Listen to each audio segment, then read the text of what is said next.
서울 광진구가 국회의원 이정원입니다. 질의를 시작하기에 앞서서 제가 질문 드릴 분들을 먼저 말씀드릴 테니까 타이머를 좀 중단시켜 주시고요. 준비해 주시면 좋겠습니다. 제가 이진숙 방통위원장님께 질문을 드릴 거고요. 김유열 사장께 질문을 드리겠습니다. 그리고 증인으로 나와주신 신동호 사장께도 질문을 드리고 이호찬 위원장님께도 질문을 드릴 텐데 신동호 사장과 이호찬 위원장은 다른데 앞으로 좀 먼저 나와서 준비를 해주시면 좋겠습니다. 네. 잠깐만.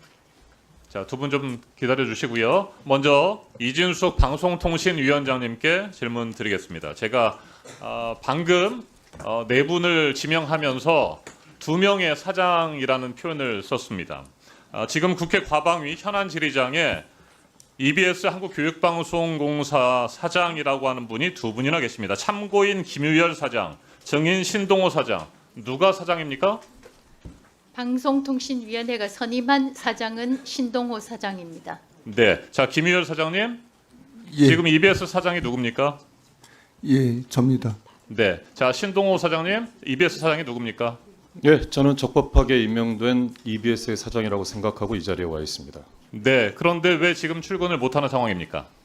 뭐 이미 보도돼서 다 알고 계시겠지만 제 첫 출근 날부터 출근 저지가 있어서 원활한 업무 수행이 좀 쉽지 않았기 때문에 외부에서 업무를 진행했었고요.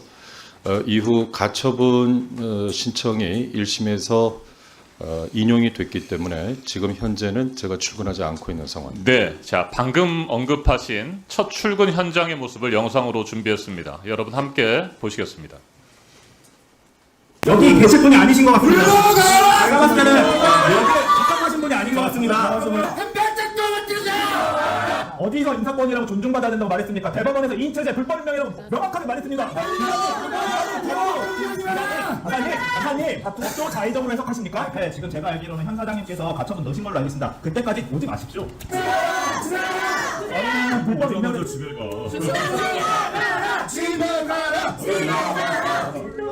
네, 자, 지금 맨 마지막 화면을 좀 정지시켜 주시고요. 네, 제가 질문하는 동안에 그 영상을 좀 다시 한번 소리 없이 틀어주셔도 좋을 것 같습니다. 맨 마지막 화면 여러분 기억하실지 모르겠습니다. 웃으면서 팔짱을 끼고 있는 모습이었습니다. 저는 뉴스를 보면서 깜짝 놀랐습니다. 그러면서 하나의 사자성어가 떠올랐습니다. 의기양양. 그래서 제가 그 사진을 좀 찾아보니까 뜻한 바를 이루어 만족한 마음이 얼굴에 나타난 모양. 그런 심정이셨습니까? 제가 첫 출근 당시에 노조에서 출근 저지를 했었던 때 제가 했던 첫 번째 멘트는 이거였습니다. 우리 대화 좀 합시다였습니다. 저는 불필요한 오해와 잘못된 왜곡된 내용에 대해서 대화를 하고 싶어서 대화를 하자라는 게 제 첫 마디였고 시종 일관 저는 그런 태도로 출근 저지 때마다 발언을 해왔습니다. 네, 그렇습니까? 됐습니까? 네. 됐고요. 다시 한번 이 장면 한번 틀어주십시오. 맨 마지막 부분에. 네, 웃으면서 팔짱을 끼고 있는 모습이 그렇게 직원들과 적극적으로 대화를 하려고 하는 그런 마음이었는지 저는 궁금하고요. 제가 이때 화면을 보면서 EBS 직원들이 아무리 떠들고 출근을 방해해도 나는 EBS 사장이다 뭐 이런 심정이 아니었을까라고 생각을 했었습니다. 자, 김유열 사장님. 예, 중대한 위법이 있다면서 신임 사장에 대한 임명 집행정지 가처분 신청과 임명처분 무효 확인 본안 소송을 제기하셨군요. 예. 왜 중대한 위법이 있다고 판단하셨습니까? MBC 박문진 이사 전례가 대법까지 결정이 있었고 또 연이어 그 유사 그 법원에서 결정이 있어서 EBS에서도 그런 똑같은 일이 일어나면 EBS는 또 MBC도 아니고 굉장히 여러 가지로 굉장히 취약한 방송사라 EBS 향후에 굉장히 어려움이 발생될 거다 이렇게 생각을 했습니다. 네, 자 이진숙 위원장님 사장으로 인정하지 않으시는 김유열 사장께서는 중대한 위법이 있다고 주장을 하셨습니다. 그리고 실제로 4월 7일 법원은 신동호 사장에 대한 임명처분 무효 확인 소송의 집행정지 신청을 받아들였습니다. 그런데 바로 또 항고를 제기하셨군요. 자, 2인 체제 위법성에 대해서 문화방송 대주주인 박문진 이사진 6명에 대해서도 대법원은 3월 13일에 확정 판결을 내렸습니다. 방통위 2인 체제 의결의 문제점을 지적했고 헌법재판소도 방통위 2인 체제 위헌성에 대해서 계속해서 지적했고 그럼에도 불구하고 이 인사를 밀어붙인 이유가 뭡니까? 방송통신위원회 설치와 운영에 따른 법률에 따르면 13조 2항에서 방송통신위원회는 이인의 요구에 따라서 개의할 수 있고 위원장 단독으로도 개의를 할 수 있습니다. 언급하신 헌법재판소의 판결은 2인 체제에 의한 결정이 있었지만 기각이 됐습니다. 네, 좋습니다. 자, 이진숙 위원장의 얘기를 들어보면 도대체 민주공화국 대한민국의 방송과 통신을 책임지는 사람으로서 헌정 질서와 또 법 질서에 대해서 제대로 된 생각을 가진 분이신가 저는 의문이 들지 않을 수가 없습니다. 도대체 어떻게 대법원, 헌법재판소, 행정법원에서 계속해서 잇따라서 2인체제 위법성을 지적하는데도 그걸 받아들이지 못하겠다고 억지 주장을 하고 궤변을 펴는지 도저히 이해할 수가 없습니다. 이호찬 위원장님 어떻게 생각하세요?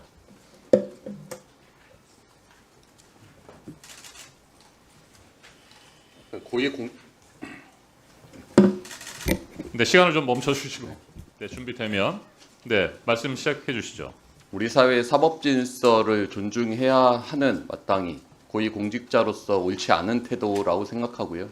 윤석열 정권 2년 내내 윤석열 정권이 가장 실적을 내고 가장 최선을 다했던 부분이 언론 장악이었습니다. 그것에 대한 국민들의 판단은 이미 끝났다라고 생각하는데도 마지막까지 방송 장악을 위한 알박기 시도를 사법 질서를 정면으로 부정하면서 계속하고 있다라고 생각합니다. 네, 신동호 사장님. 사랑하는 후배 어떻게 생각하십니까? 이진숙 위원장이 그렇게 표현을 하셨더군요. 제가 회사 생활을 하면서 이 자리에 계신 정동영 의원님, 또 김장겸 의원님, 또 짧게 말씀해 이진숙 주십시오. 제가 방통위원장님 질문한 데에 대해서. 모두를 존경하는 선배입니다.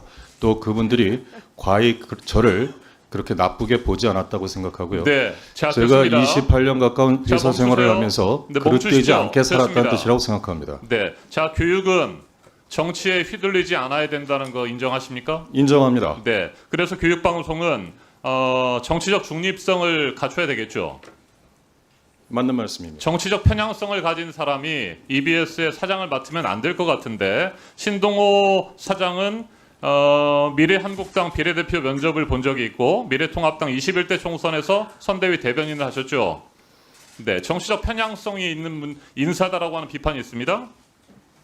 저는 그 부분에 대해서 누차 여러 번 이야기했습니다만 EBS 이사회 이사 재직 시에 이사회 회의록을 보셔도 나옵니다만은 저는 한 개인의 특히 공직에 있는 사람의 정치적 성향은 투표소에서 기표할 때 표현하는 것이라고 이야기했고 어떤 경우에도 진영 논리에 따라서 움직여서는 안 된다라는 것을 이사회에서 수도 없이 강조했고 또 그렇게 진행해 왔습니다.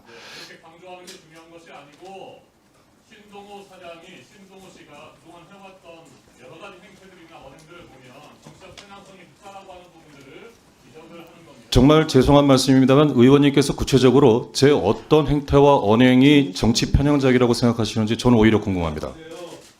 자, 이정원 의원님 추가 질의하시고요. 저기 김유열 사장님, 예. 제가 한 가지 물어보겠습니다. 들어가십시오. 그동안에 저런 경력, 특정 정당에 출마했던 분이 최근 10년 이내에 EBS 사장이 된 적이 있습니까? 최근 10년 이내에. 예, 공사화된 2000년 이후에 없습니다. 네, 그렇습니다. 없습니다. 자, 그러면 지금부터 잠시만 주목해 주시기 바랍니다. 제가 구독자분들을 위해서 선물 하나를 준비했는데요. 제가 항상 여러분들께 드리는 말씀이 있습니다. 뉴스만 평소에 잘 챙겨보셔도 돈이 되고 돈을 벌 수 있다라고 말씀을 드렸는데요. 여러분들은 여기 보시는 삼성전자 뉴스를 보고 어떤 생각이 드세요? 아니면 정치인들의 뉴스, 날씨 뉴스를 보고는 어떤 생각이 드시나요? 그냥 뉴스만 보고 끝내는지 아니면 이 뉴스를 어떻게 이용할 수 있는지 이 부분을 고민하고 계시는지를 되물어보고 싶습니다. 그 이유가 뭐냐 하면 제가 지난번에 여러분들께 뭐라고 말씀을 드렸었죠? 지금은 반도체 섹터를 눈여겨보셔야 한다고 말씀드렸습니다. 그리고 나서 이런 썸네일들 뉴스를 통해서 많이 보셨을 겁니다. 반도체 내용이 이슈가 됐을 때 부자들은 어떻게 생각한다? 반도체 관련주들은 뭐가 있는지, 어떤 종목이 가장 좋은지, 어디에 투자해야 돈이 몰리는지 자연스럽게 생각한다고 제가 말씀을 드렸죠. 그 이유가 뭐냐 하면 부자들이 봤을 때는 이슈가 곧 돈으로 이어지고 그 이슈가 나에게 돈을 벌어준다는 경험적 확신이 있기 때문에 부자들은 항상 이런 사회적 이슈를 관심 있게 챙겨본다고 제가 말씀을 드렸습니다. 이번에도 마찬가지인데요. 제가 지난번에 시청자분들과 함께하는 주식으로 수익 내기 이벤트를 진행했었죠. 당연히 100% 무료로 진행을 했었고요. 여기 보시면 아시겠지만 제가 지난번에도 구독이라고 보내주신 모든 시청자분들께 반도체 관련주 중에 가장 크게 급등할 딱 한 종목, 많은 종목도 아니라 한미반도체 한 종목을 여러분들께 추천드렸어요. 그러면서 여기 나와 있는 대로 정확히 얼마에 매수해야 하는지, 그리고 수익률이 어느 정도 나왔을 때 팔아야 하는지를, 이런 부분들까지 여러분들에게 정확히 알려드렸었는데 지금 실제로 어떻게 되었다? 오른쪽을 보시면 아시겠지만 제가 지난번 문자 발송으로 이 한미 반도체를 소개해드리고 나서 실제로 이렇게 5배 이상 어마무시한 상승이 나왔습니다. 100만 원만 투자를 했어도 무려 500만 원이 넘는 수익금이 생긴 거죠. 그래서 당시에도 굉장히 많은 분들이 제가 드린 이 한미 반도체로 수익을 내실 수가 있으셨을 텐데요. 다시 한번 축하드린다고 말씀을 드리겠고, 이번에도 마찬가지입니다. 앞으로도 2024년, 2025년 계속해서 기대해볼 섹터는 AI입니다.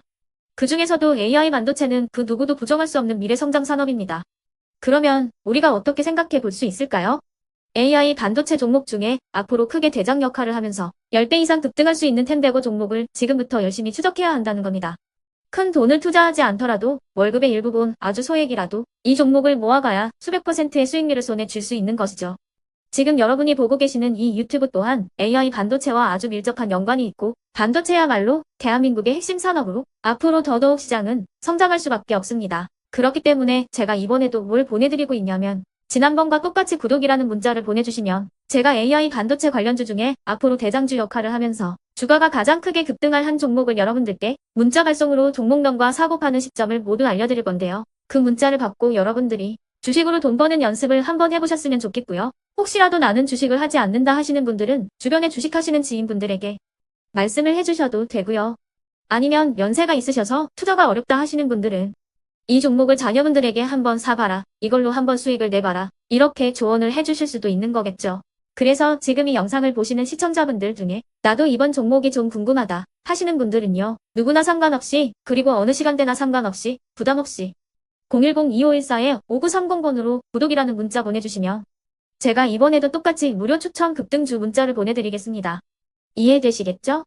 제 번호 010-2514-5930번으로 구독이라는 문자 보내주시면 여러분들이 직접 이슈를 통해서 돈 버는 연습을 해보실 수가 있는 거고, 제가 돈을 받는 것도 아니고 투자를 대신해 드리는 것도 아니기 때문에 부담 없이 신청해 주시면 되는 겁니다. 그리고 수익이 나면 저는 다른 것은 하나도 바라지 않습니다. 제 채널에 구독, 좋아요 한 번씩만 눌러주시라, 이렇게 다시 한번 말씀을 드리겠습니다.